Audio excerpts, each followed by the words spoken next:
ഇപ്പോൾ സമയം 7:30 ഞാൻ ഈ നടന്നു പോകുന്നത് നമ്മുടെ വീടിൻ്റെ അടുത്തുള്ള ഉണ്ണിച്ചാൻ്റെ വീട്ടിലേക്കാണ്. ഈ ഒരു വളവ് തിരിഞ്ഞ് അവിടെ എത്തിയിട്ടോ. വേറെ ഒന്നുമല്ല, ദാ ഈ താഴെ വീണ് കിടക്കുന്ന കുറച്ച് മുല്ലപ്പൂ വറക്കാണ്. ഞാൻ ഒരു മുല്ലപ്പൂ കൊതിച്ചാണ് എന്തോരം പൂത്തലങ്ങി നിൽക്കുന്നതെന്ന് നോക്കി. അപ്പോൾ ഒരു വാളം കയ്യിൽ കിട്ടിയിട്ടുണ്ട്. അത് വെച്ചിട്ട് ശോശുവിന് മാല കെട്ടിയിട്ട് തലയിലൊന്ന് വെച്ച് അവളൊന്ന് ഒരുക്കണം എന്ന് എനിക്ക് ഭയങ്കര ആഗ്രഹം തോന്നി. അങ്ങനെ മുല്ലപ്പൊക്കെ കെട്ടി അവളെ കുളിപ്പിച്ചുകൊണ്ട് വന്നിട്ട് അവൾ ജസ്റ്റ് ഒന്ന് ഒരുക്കാണ്. ഒരു പൊട്ട് വെച്ചു, പിന്നെ കണ്ണെഴുതി, അത്രയേ ഉള്ളൂ. പിന്നെ ദാ മുടി കെട്ടി, മുടി ഇതുപോലെയാണ് ട്ടോ കെട്ടിയത്. പണ്ട് തൊട്ടേ എനിക്കിതിനോട് ഭയങ്കര കൊതിയാണ്. ഞാൻ എല്ലാ വീടുകളിലും കയറി ഇറങ്ങി മുല്ലപ്പൂ പറിക്കാറുണ്ട്. അതുപോലെ തന്നെ സ്കൂളിലേക്ക് വെച്ചുകൊണ്ട് പോയായിരുന്നു. ഈവൻ ഞാൻ മുല്ലപ്പൂ മണത്ത് മണത്ത് എനിക്ക് ശ്വാസം മുട്ട് വരെ വന്നിട്ടുണ്ട്.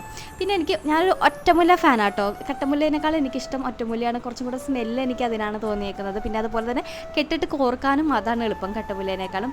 പിന്നെ ഞാൻ ഇടയ്ക്ക് ആലോചിക്കും, തമിഴ്നാട്ടിലുള്ള ഒരു കസ്റ്റമില്ലേ എന്ന് നമ്മൾ മുല്ലപ്പൂ വെച്ച് നടക്കുന്നത്, അതൊക്കെ നമുക്കും ഉണ്ടായിരുന്നെങ്കിൽ എന്നൊക്കെ ഞാൻ ആലോചിക്കാറുണ്ട്. അങ്ങനത്തെ ചില പ്രാന്തുകൾ എല്ലാവർക്കും ഉണ്ടാവുമല്ലോ. പിന്നെ വാസന്തി ചേച്ചിയുടെ ഉണ്ണിച്ചാണ്ട് പ്രത്യേകം ശ്രദ്ധിക്കും, ഞാൻ താഴെ വീണ മുല്ലപ്പൂ മാത്രം പറക്കിയിട്ടുള്ളൂ, പറിച്ചിട്ടില്ല. അപ്പോൾ അത്രയേ ഉള്ളൂ. ബൈ.